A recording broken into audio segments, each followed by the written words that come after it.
안녕하세요, 여러분. 영어에서 시대를 읽다 13시 2강 영어와 이데올로기 두 번째 학습을 하도록 하겠습니다. 영화 이데올로기 첫 번째 학습에서는 이데올로기의 의미와 영화의 상관관계에 대해서 한번 짚어봤는데, 두 번째 시간에서는 국가의 탄생, 의지의 승리, 그리고 명량, 국제시장 등 일련의 국내외 문제작들을 통해서 영화에서의 이데올로기 문제를 짚도록 하겠습니다. 다른 말로 풀면 이데올로기의 영화적 적용이라고 할 수 있겠죠. 영화 비평 반복론에서는 여러 가지 접근이 가능한데요. 그 중에서 이데올로기적 이론적 방법이 있습니다. 소위 말해서 영화를 좀 전문적인 이론적 틀에서 바라본다라는 의미일진데, 그 이론적으로 바라본다는 것은 다른 말로 하면 이데올로기적으로 영화를 바라본다라고 말할 수 있을 겁니다. 사실 영화 이데올로기 첫 번째 시간에 말씀드렸습니다마는, 영화에서 이데올로기 문제는 저희가 생각하는 것보다 굉장히 중요한 문제입니다. 많은 경우 무슨 영화를 보는데 이데올로기를 들먹거리느냐라고 핀잔을 주기도 하는데, 사실 그것은 하나만 알고 둘은 모르는 그런 주장이라고 할 수 있습니다. 왜냐하면요, 인간은 태어나서 죽을 때까지 이데올로기 속에서 살다가 죽을 수밖에 없는 존재이기 때문입니다. 그것은 우리가 이데올로기를 의식하건 의식하지 못하건 상관없습니다. 우리가 사회 속에서 문화적으로 삶을 살아간다는 것은 결국에는 이데올로기적으로 존재하고 이데올로기적으로 살다가 죽는다는 것을 의미합니다. 그러니까 아무리 오락적인 색채가 강한 영화를 할지라도 그 영화를 이데올로기는 무관하다고 주장하는 것은 사실 굉장히 순진하고 어떻게 보면 단순한 견해라고 볼 수도 있습니다. 그래서 이론적 이데올로기적으로 영화를 읽는다 그러면 사실 굉장히 좀 어렵기도 한 것이 사실입니다. 여러분께서 영화를 마르크시즘적으로 읽는다, 또 정신분석학적으로 읽는다, 페미니즘적으로 읽는다, 또 퀴어 이론에 입각해서 읽는다 등등, 아마 심심치 않게 들어보셨을 텐데, 그런 것이 사실은 영화를 이론적 이데올로기적으로 읽는 그런 다양한 예들을 가리키는 것입니다. 영화 역사에는 수많은 영화들이 이데올로기적으로 중요하게 다뤄진 그런 사례들이 많이 있습니다. 오늘 특별히 제가 표제작으로 내세운 4편의 영화들, 두 편은 외국 영화죠. 국가의 탄생과 의지의 승리. 그리고 또 2편은 2014년과 2015년에 한국에서 1천만 이상의 기록을 터뜨리면서 한국 영화 역사 1위와 2위를 기록한 명량과 이제 국제시장을 들어서, 이 4편을 들어서 영화와 이데올로기의 어떤 상관관계에 대해서 깊이 있게 다뤄보면서 그 영화적 적용을 짚어볼 텐데, 여러분들이 아마 저 강사가 왜 이 4편을 들었는가 당장 이해할 수 있을 거라고 생각을 해봅니다. 특히 명량과 국제시장은 여러분이 잘 알다시피 이데올로기와 연관해서, 특히 국가의 이데올로기와 연관해서 크고 작은 비판과 나아가서 비난을 받기도 한 것이 사실입니다. 특히 우익 이데올로기적으로 국가 이데올로기를 영화 성공에 이용한 것이 아니냐라는 지적을 여기저기서 받았죠. 그리고 일각에서는, 특히 전문가 집단에서는 그런 점을 들어서 두 영화의 맹공을 퍼붓습니다. 어떤 평자는 국제시장에 가르쳐도 토가 나올 정도라는, 제가 볼 땐 좀 다소 무례하기까지 한 그런 극단적 평가를 내렸고, 또 어떤 대한민국을 대표하는 농계인 한 교수는 명량이라는 영화를 가리켜 졸작이라고 그냥 이렇게 단정하고 그 이유를 구체적으로 상술하지 않음으로써 또 그 자체로서 또 비판을 받기도 했었는데, 어쨌든 두 영화는 크고 작은 논란 속에서 그 역사적인 성공을 이뤘죠. 그런데 그 크고 작은 논란의 가장 주된 이유가 바로 그 영화에 담긴 이데올로기 때문이었습니다. 자, 그러면 그 네 편의 영화를 구체적인으로 한번 그 네 편의 영화 속으로 들어가 보면서 저희가 그 이데올로기의 영화적 적용에 대해서 한번 짚어보도록 하겠습니다. 첫 번째 영화는 국가의 탄생입니다. 사실 이 1915년에 만들어진 무성 영화이고요. 이 영화의 감독은 데이비드 워크 그리피스라는 영화 역사의 거장입니다. 사실 지금은 뭐 그렇게 평가를 받지는 않습니다만은 그 과거 1980년대나 뭐 90년대 우리가 영화 역사를 공부하다 보면은 이 국가의 탄생의 감독인 데이비드 워크 그리피스를 가리켜 영화 언어의 아버지다, 뭐 미국 영화의 아버지다라는 그런 평가야 뭐 충분히 수긍할 수 있습니다만은 그 정도가 아니고 영화 언어의 아버지다라는 평가까지 나오면서 모든 영화 역사가, 거의 모든 세계 영화 역사가 그리피스를 중심으로 그 서술되기도 했었습니다. 물론 1990년대를 거치고 2000년대 이후 또 2010년대를 지나면서는 그 데이비드 워크 그리피스를 더 이상 영화 언어의 아버지라는 아버지라고 극찬하는 그런 사례는 뭐 사라졌습니다만은 한때 그러한 위대한 감독으로서 칭송을 받았다라는 것, 여러분이 알아두시면 도움이 될 겁니다. 물론 그렇다고 해서 이 데이비드 워크 그리피스가 지금도 위대한 감독이 아니냐? 그건 아닙니다. 역시 영화사의 가장 위대한 감독으로 일컬어져 왔고 지금도 그렇게 일컬어지고 있는 것은 사실입니다. 왜냐하면 국가의 탄생이라는 영화가 여러분이 오늘날 알고 있는 그 주류 영화, 할리우드 주류 영화뿐만이 아니고 세계의 주류 영화의 문법을 확립시킨 그런 기념비적 영화이기 때문입니다. 1915년에 만들어진 국가의 탄생, 이 영화는 미국의 남북전쟁 시기를 배경으로 친후 관계였던 스톤맨 가문과 카메론 가문의 사람들이 전쟁을 계기로 겪게 되는 갈등을 소재로 당시 정치적 대립과 국가에 대한 의식 변화 등을 그리고 있는 거작입니다. 사실 이렇게 이해하시면 될 것입니다. 뭐냐면 국가의 탄생이 그 당시에 가졌던 위상은 지금 오늘날의 뭐 2014년, 2015년의 그 시점에서 바라볼 경우 한국의 1760만이라는 상상을 할 수 없었던 그 성공을 통해서 한국 영화 역사를 다 갈아치운, 물론 흥행의 역사입니다. 이 영화는 뭐 영화 미학이나 영화 예술적으로는 워낙 많은 논란을 일으켰기 때문에 이 영화를 뭐 걸작으로 볼 것이냐, 졸작으로 볼 것이냐, 뭐 태작으로 볼 것이냐, 수작으로 볼 것이냐, 너무 많은 논란이 있었기 때문에 저는 뭐 영화를 수걸작으로 보는 사람입니다만은 이 명량을 뭐 걸작이라고 여기서 주장하고 싶은 마음은 없습니다. 그렇지만 그 영화의 스케일이나 그 영화가 일궈낸 그 성공의 규모를 보면은 여러분이 모든 면에서 기념비적이라고 할 수 있을 텐데, 바로 국가의 탄생이 1915년도 선보이고 나서 이뤄낸 그 성공이 명량의 그 성공을 훨씬 훌쩍 뛰어넘는 것이었기 때문에 그 두 영화의 그 성공을 비교해 보면, 아, 국가의 탄생이라는 영화가 그렇게 대단한 영화였구나, 그런 큰 성공을 거둔 영화였구나 라고 여러분이 이해하시고 넘어가면 될 것입니다.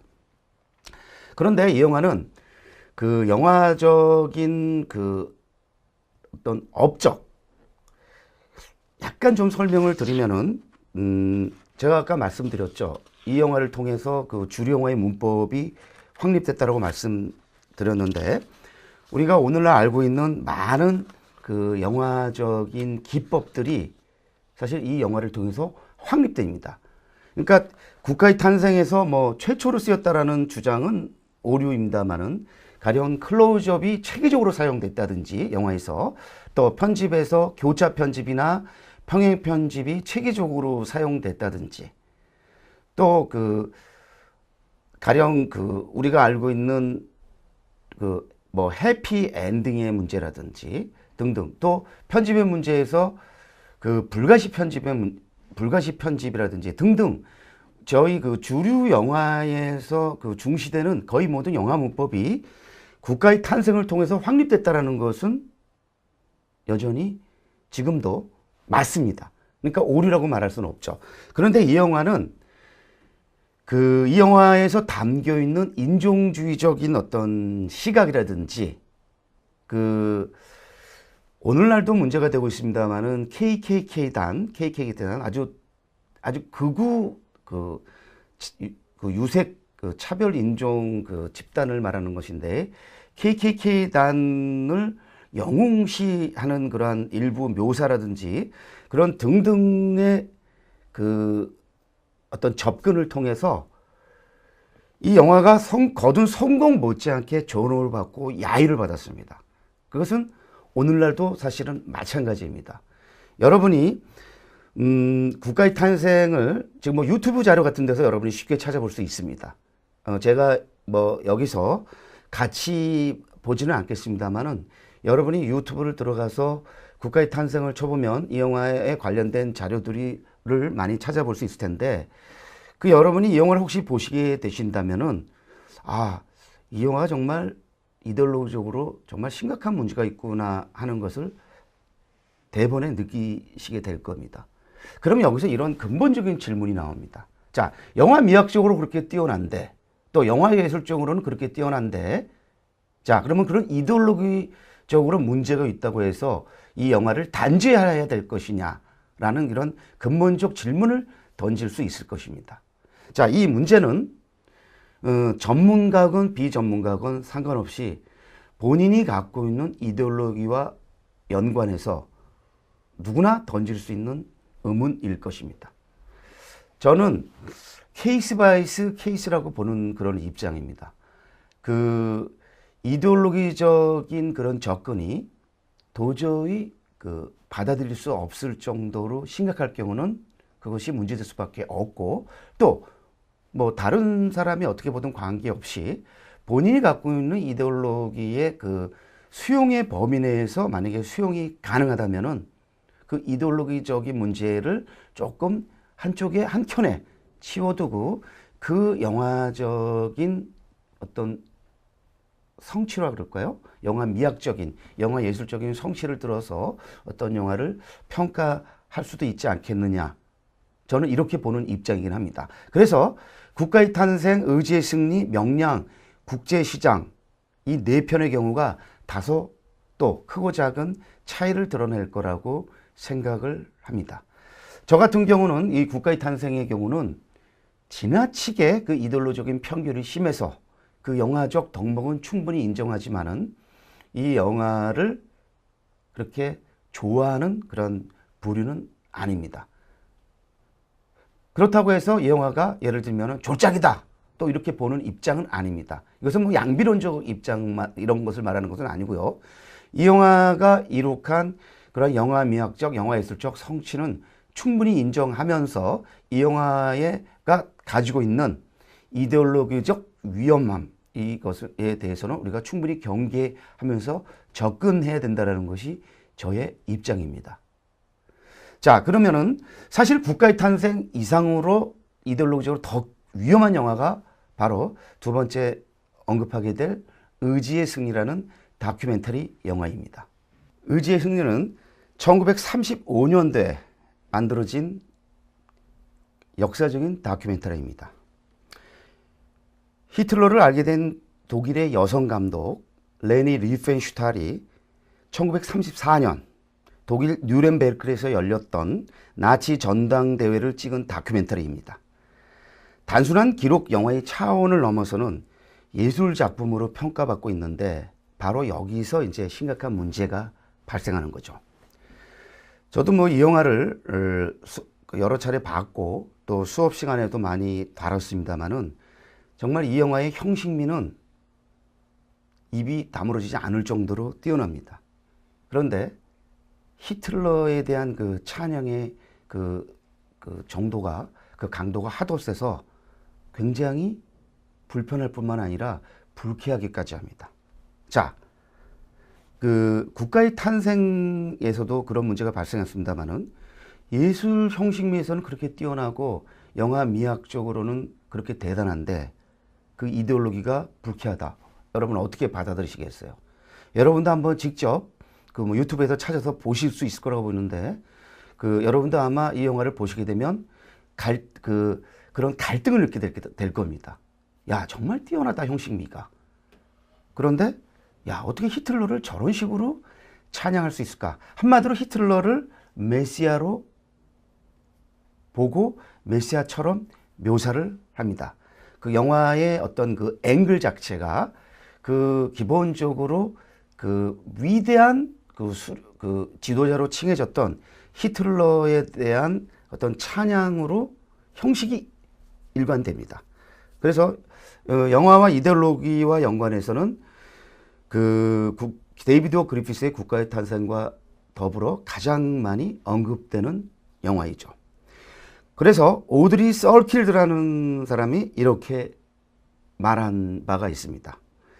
데이비드 그리피스의 자극적인 영화 국가의 탄생을 제외한다면 영화사에서 의지의 승리만큼 오랫동안 논란을 일으킨 영화는 없었다. 우리는 의지의 승리를 그 이후에 나치가 저지른 만행과 떼어놓고 생각할 수가 없기 때문에 이 영화에 대해 이야기할 때 감정적이 될 수밖에 없다. 또 이 영화는 본래 감정과 감각에 호소하도록 만들어진 감정적인 영화이기 때문에 이성적인 평가를 요구한다는 것은 이성적인 평가를 받는 것만큼이나 어렵다. 중략. 이 영화의 뛰어난 예술적 기교의 이의를 제기할 사람은 별로 없을 것이다. 아마 여러분도 마찬가지일 겁니다. 저도 마찬가지입니다. 하지만 비평가들은 영화 자체보다 파시즘에 매혹되었다고 생각될까봐 이 영화에 대한 찬사를 오랫동안 억눌러 왔다. 자, 오드리 설킬드가 말한 바인데요. 아마 이것은 저나 여러분이나 똑같은 그런 그 느낌이지 않을까 이렇게 생각합니다. 사실 레니 리프엔슈탈은 그 100살 넘게 살다가 죽은 그런 어떤 전설적인 인물입니다. 1902년에 태어나서 2003년에 이제 죽었는데요. 사실 그 영화를 이데올로기와 무관한 그 무엇으로 보고 접근할 경우는 영화의 어떤 완성도나 영화적 형식미 이런 측면에서 레니 리프엔슈탈 이 감독만큼 뛰어난 감독을 찾기는 어려울 것입니다. 그 정도로 이 영화의 형식미는 뛰어난 거죠. 또 의지의 승리에 이어서 1938년도에 만든 그 올림피아 1부, 2부 1936년 베를린 올림픽 다큐멘터리를 찍은 영화인데 바로 자랑스러운 우리의 그 송기정 선수가 그 베를린 그 마라톤에서 그 우승을 했던 그 베를린 올림픽을 찍은 다큐멘터리인데 의지의 승리보다 그 아름다움이 더 하면 더했지 그에 모자르지 않을 것입니다. 그래서 이 올림피아 1, 2부 같은 경우는 오늘날의 어떤 TV나 영화에서 스포츠 경기를 찍는 그 방식을 어떤 확립한 영화로도 아주 이름이 높은데요. 의지의 승리와 올림피아 1, 2부를 여러분이 보게 된다면 왜 우리가 이 많은 전문가들이 그 레니 리프엔슈탈 앞에서 당혹스러워하는지 또 의지의 승리와 올림피아 앞에서 당혹스러워하는지 여러분도 바로 이해하게 될 것입니다. 그러니까 다시 한번 말씀드리면 이런 거죠. 영화 미학적으로 너무너무 아름다운 거예요. 그래서 이 영화가 담고 있는 이데올로기를 잊어버릴 만큼 아름다운 거예요.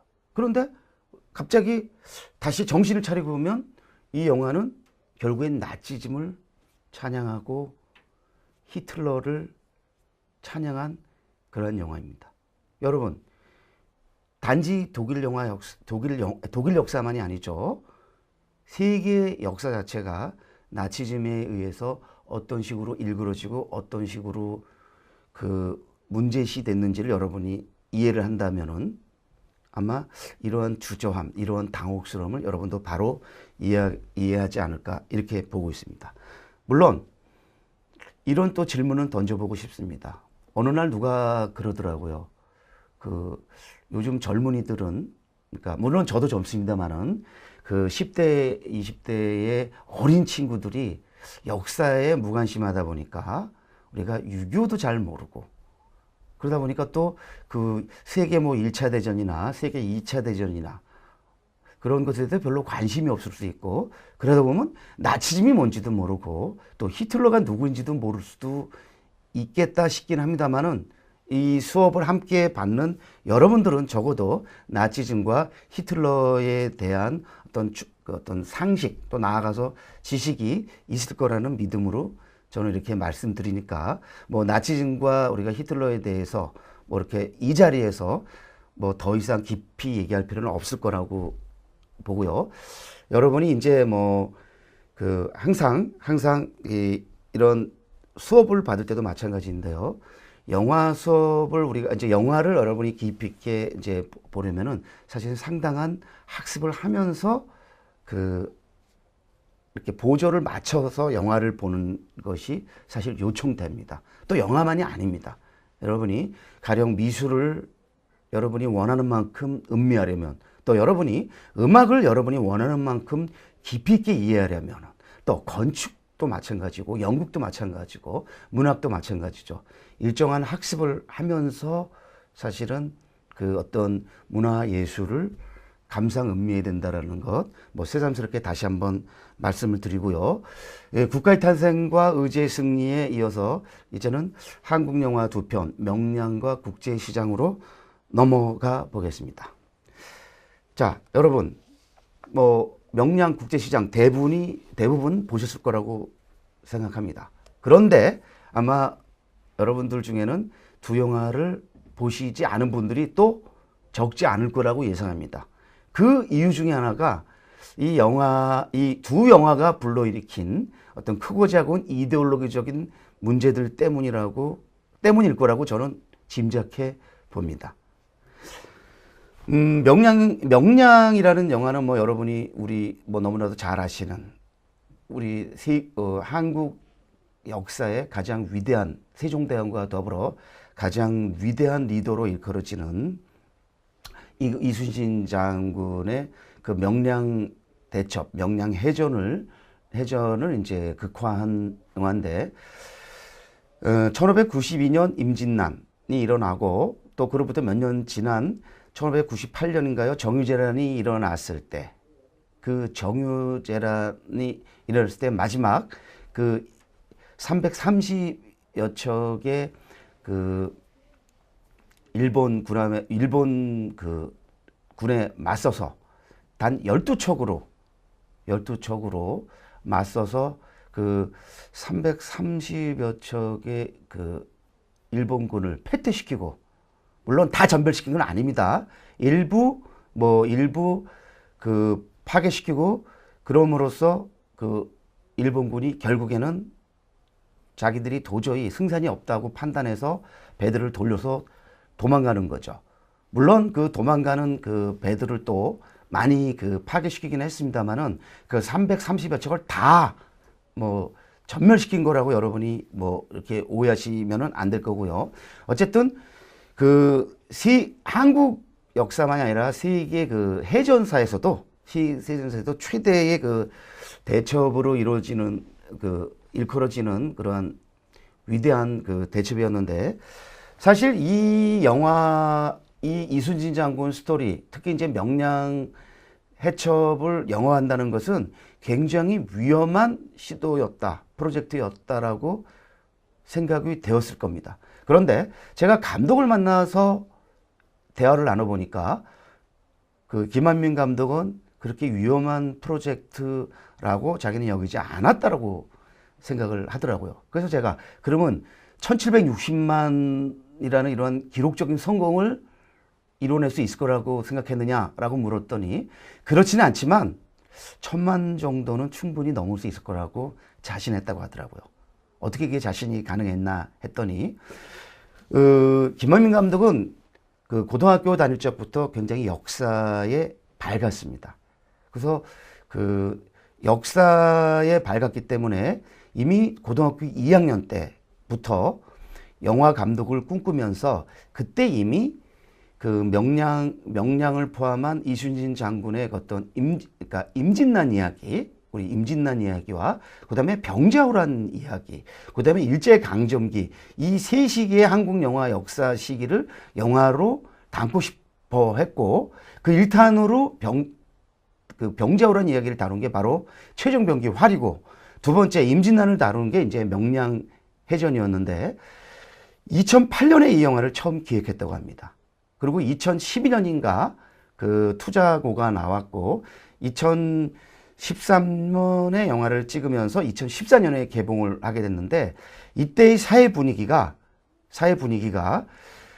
어떤 리더십을 요청한다라는 것을 감지했다고 합니다. 그래서 결국 리더십 하면 바로 떠오르는 인물이 세종대왕과 더불어 이순신 장군이니까 바로 이 시기에 이순신 장군 이야기를 영화로 만들어서 선보인다면은 충분히 많은 관객들이 호응할 거라는 그런 자신이 있었다고 하더라고요. 그런데 그 자신이 보기 좋게 적중하면서 그가 자신한 것보다 몇 배 더 큰 어떤 결과로 드러난 거죠. 여담으로 말씀드리면 제가 사실은 이 영화를 보고 나서 저는 이 영화를 굉장히 좋게 본 그런 평자 중에 한 명입니다. 그래서 이 영화를 보고 났을 때 한 일간지에서 저한테 요청을 했습니다. 이 그 명량에 대한 평가를요. 그래서 제가 이런 평가를 내렸는데 여러분들한테 좀 이 자리에서 알려드려도 좋겠죠? 5점 만점에 제가 4.5점을 주면서 이렇게 말했습니다.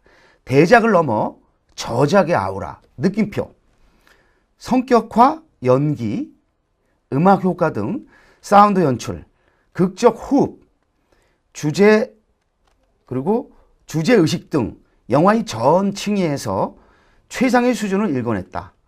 사극영화, 해상영화 장르에서도 세 장을 열면서 이런 단평을 보냈는데 이 정도면 극찬이겠죠?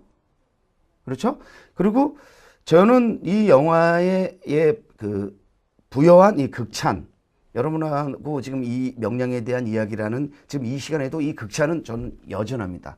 그리고 제가 그 이후에 이제 다른 지면에서도 이 영화를 극찬한 이유에 대해서 뭐 구체적으로 썼습니다만은 제가 자료로 여러분한테 제시하겠습니다만은 이 자리에서는 뭐 더 이상 깊이 있게 나가지는 않겠습니다. 저는 이제 이런 말까지 했습니다. 다른 지면에 5점 만점에 4.5점을 줬지만 사실은 4.5점에서 0.5점을 예의상 뺀 거고 실제로는 5점 만점 나아가서 6점을 줘도 저는 뭐 만족스럽지 않다라는 그러한 극찬까지 했었는데 저는 이 극찬에 여러분이 동의하라고 말씀드리는 건 아닙니다. 저는 그렇게 극찬을 했다는 거죠. 그런데 또 뭐 어떤 교수처럼 졸작이라는 평가를 얼마든지 할 수 있습니다. 그 교수가 그렇게 졸작이라는 평가를 내린 이유는 영화의 인기와 이순신의 인기가 구분되지 않는다라는 이유에서였는데 곧 영화가 잘 만들어져서라기보다는 이순신의 인기 때문에 이 영화가 이렇게 잘 되는 것이다. 그래서 이 영화적으로는 이 영화는 졸작이라고 볼 수밖에 없다. 이런 평가를 내렸는데 뭐 그렇게 볼 수도 있겠습니다. 그런데 저는 아까 말씀드렸듯 이 영화에서 보이는 그 성격화의 문제, 다양한 캐릭터들의 인물의 그 성격을 다루는 그런 접근이나 또 최민식을 비롯한 이순신 역을 한 최민식을 비롯한 그 주조연들, 심지어는 그 단역들까지의 그 연기, 그리고 제가 판단하기에 감독 김한민의 최고의 장점, 미덕이라고 얘기되는 그 음악 연출 등 이러한 영화적 덕목을 들어서 저는 이 영화를 높이 평가한 건데 그 이 영화를 졸작으로 평가한 그 교수와 저는 정반대의 평가를 내리는 거죠. 그래서 저는 이 자리에서 그 교수의 평가가 뭐 잘못된 거고 제가 옳다라고 주장하고 싶은 건 아니고 저는 이렇게 봤고 또 그 교수는 그렇게 졸작으로 봤다라고 그냥 이렇게 말씀을 드리는 겁니다. 여러분은 여러분 나름대로의 평가를 내리시면 될 거라고 저는 생각합니다. 그러니까 걸작부터 졸작 사이에 걸작이라는 평가와 졸작이라는 평가도 있고 그 사이에 수작이라는 평가도 있을 수 있을 테고요. 뭐 범작이라는 평가도 있을 거고요. 태작이라는 평가도 있을 수 있다고 봅니다. 그건 여러분의 선택의 몫이고요. 다만 저는 이 말씀을 드리고 싶습니다. 그러면 이순신 이야기면은 누가 만들어도 그 명량은 성공했을까라고 질문 한번 던져보는 거죠. 저는 그렇지 않다고 봅니다. 그거는 그렇게 확신할 수 없다고 봅니다. 만약에 그랬더라면 왜 이순신 장군 이야기가 이렇게 본격적으로 영화된 게 1970년대 후반 이후로 수십 년이 걸려야 됐을까요? 무슨 말씀이냐면요. 본격적인 의미의 이순신 장군 이야기가 영화된 것은 1970년대 이후 이번이 처음입니다.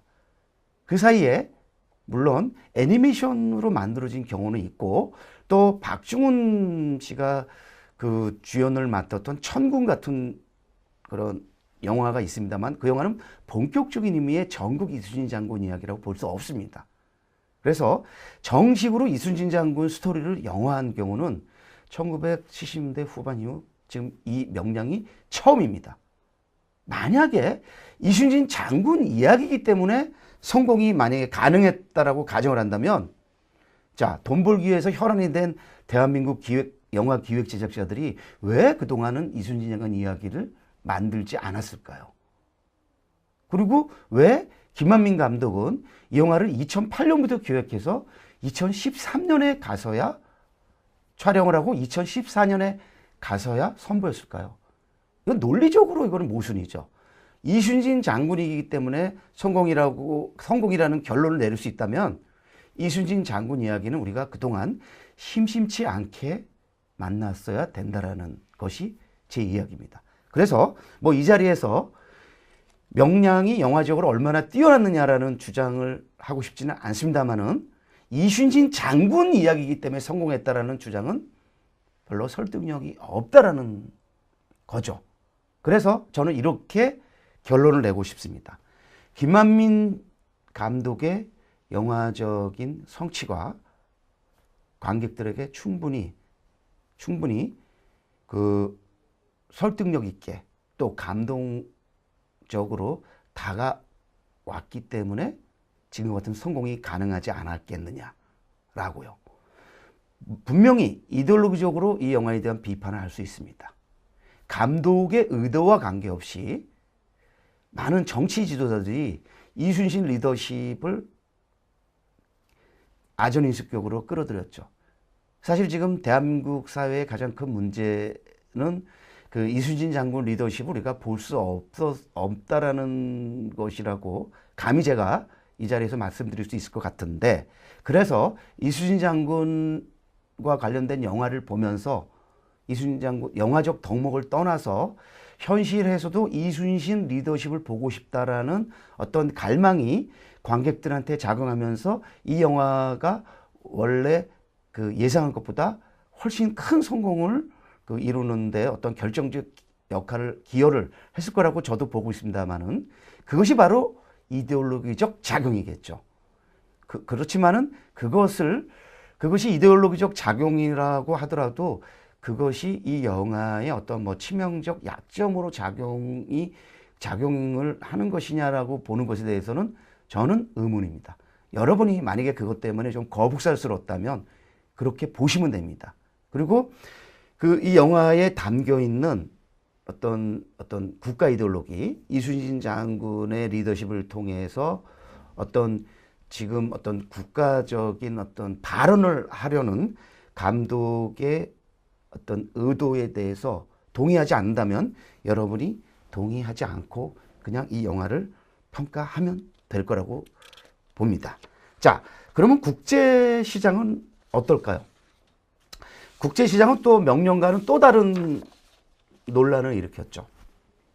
네, 국제시장은 1950년대부터 그 2000년대, 2010년대 중반까지의 어떤 그 살아온 그 비운의 어떤 개인사를 치러온 덕수라는 그 인물을 통해서 그 한국의 어떤 시대 상황을 보여줬다기보다는 덕수의 가족사 그리고 덕수의 개인사를 보여주려 한 영화죠.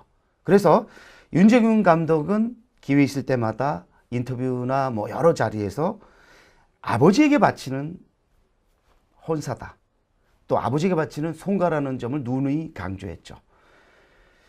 그 윤재균 감독이 대학 시절에 윤재균 감독이 그 지금 50이 아직 되지 않고 40대 후반인 걸로 제가 알고 있는데 그 감독이 대학 시절에 아버지가 돌아가셨고 그 세월이 흐른 뒤에 아버지에 대한 어떤 회한 또 아버지에 대한 어떤 미련 또 아버지에 대한 어떤 애증 이런 것을 영화를 통해서 한번 좀 드러내고 싶다. 그리고 이 영화 역시도 뭐 1, 2년 정도 기획해서 된 것은 아니고 꽤 오랫동안 묵혀왔던 이러한 그 감독의 바람을 영화화한 건데 이 영화 속에 묘사된 한국 현대사가 너무 축약적으로 생략돼 있어 넘어가면서 많은 그 이들로부터 크고 작은 비판을 받았죠. 왜냐하면 6.25부터 또 그 베트남 참전 그리고 또 뭐 독일 그러니까 파독 광부 이야기 또 파독 간호사 이야기들 그리고 1980년대 남북 그 이산가족 그 상봉의 그런 어떤 그 한국 현대사의 아주 큰 사건 등등을 너무 개인사로 대충 넘어간 거 아니냐라는 지적을 받았습니다. 그리고 이 지적은 제가 볼 때 정당할 수 있습니다. 그런데 저는 또 이렇게 봅니다. 아버지에 대해서 바치는 혼사를 찍으면서 만약에 그 굵직굵직한 현대사를 만약에 다루려 했다면은 그 덕수의 그 가족사나 개인사가 어떻게 됐을까요? 그러면 저는 개인이 그 속에서 아마 매몰되지 않았을까 저는 이렇게 봅니다. 가장 좋은 경우는 그 봉준호 감독의 살인의 추억에서 우리가 봤듯이 개인사를 통해서 시대를 말하는 그런 경우일 겁니다. 그런데 국제시장은 그 정도까지 가지는 못했다라고 저도 말씀을 드릴 수밖에 없을 것 같습니다. 이 영화는 개인사, 가족사에 치중함으로써 시대의 사를 상대적으로 놓친 그 지점이 많다. 그렇게 비판할 수밖에 없습니다. 그렇지만 이 영화의 그 개인사, 가족사를 통해서 우리는 우리의 개인사, 우리의 가족사를 되돌아볼 수 있는 그런 소중한 시간을 가졌다는 그런 점만은 저는 인정해야 된다는 게 제 입장입니다. 제가 이 자리를 통해서 저의 개인사, 저의 가족사를 뭐 자세히 말할 수는 없습니다만은 간단히 말씀을 드리면 저는 저희 아버지와 관계가 그렇게 좋은 사람이 아닙니다. 굉장히 그 불우한 그러한 가족사라고 말씀을 드릴 수 있는데요. 저는요, 국제시장을 보면서 덕수를 통해서 저희 아버지를 다시 바라보게 됐습니다. 그러면서 아버지에 대해서 내가 잘 모를 수 있겠구나. 아버지를 이해하지 못한 측면이 있을 수 있겠구나 하면서 아버지에 대해서 조금은 이해할 수 있게 됐습니다. 그러면서 저는 저한테 이 국제시장이 저한테는 그래서 국제시장이 소중한 영화로 다가왔다라고 말씀드릴 수 있습니다. 저도 시대사를 가인사 이상으로 중시하는 사람이기 때문에 이 영화에서 조금 더 시대사가 잘 담겼더라면 하는 바람이 분명히 있습니다. 그러나 그 바람 때문에 그 바람이 실현이 안 됐다고 해서 이 영화가 영화적으로 몰같이 한 것이라든지 이 영화 형편없는 영화라든지 이렇게 단죄하기는 저는 싫습니다. 그리고 국제시장 이전에 아버지에 대해서 이렇게 긍정적으로 접근하고 묘사한 영화가 있었던가라고 제가 한번 이렇게 질문을 던져보면 없었죠. 우리가 그동안 보아온 영화들의 속의 아버지는 대부분 부정되거나 극복되거나 비판받거나 이래야 될 아버지였습니다. 그러나 덕수는 그런 아버지라기보다는 자기를 희생하면서 가족을 위해서 모든 걸 바친, 어떻게 보면 바람직하다고 볼 수는 없을 수 있습니다만은 어떤 아버지상을 감동적으로 극화한 것만은 사실이다라고 저는 인정할 수밖에 없을 것 같습니다. 어떻습니까? 여러분, 명량과 그 국제시장을 이데올로적으로 좀 못마땅하니까 이 두 영화를 뭐 그냥 몰같이 한 것이라고 단죄 내리겠습니까? 아니면은 이데올로기적인 것은 다소 부족하더라도 이 영화들이 담고 있는 영화적 덕목을 들어서 인정하시겠습니까? 자, 그 선택은 여러분의 몫입니다. 자, 지금까지 13차 2강 국가의 탄생부터 국제시장까지 4편의 영화를 통해서 어떤 이데올로기의 영화적 적응의 문제를 짚어봤는데요. 이렇게 달리다 보니 이제 여러분과 이렇게 만나는 시간, 어느덧 마지막 시간이 됐네요. 13차 2강이 이제 이 영화에서의 시대를 읽다 마지막 강의가 됐는데 그동안 여러분 감사했고요. 여러모로 부족한 것이 많은 부족할 것 없는 강의에 여러분들이 뭐 크고 작은 애정을 보내주신 것에 대해서 감사드리고 또 뭐 부족한 점이 있다면 다음 기회에 보완할 수 있도록 노력하겠습니다. 여러분 고맙습니다.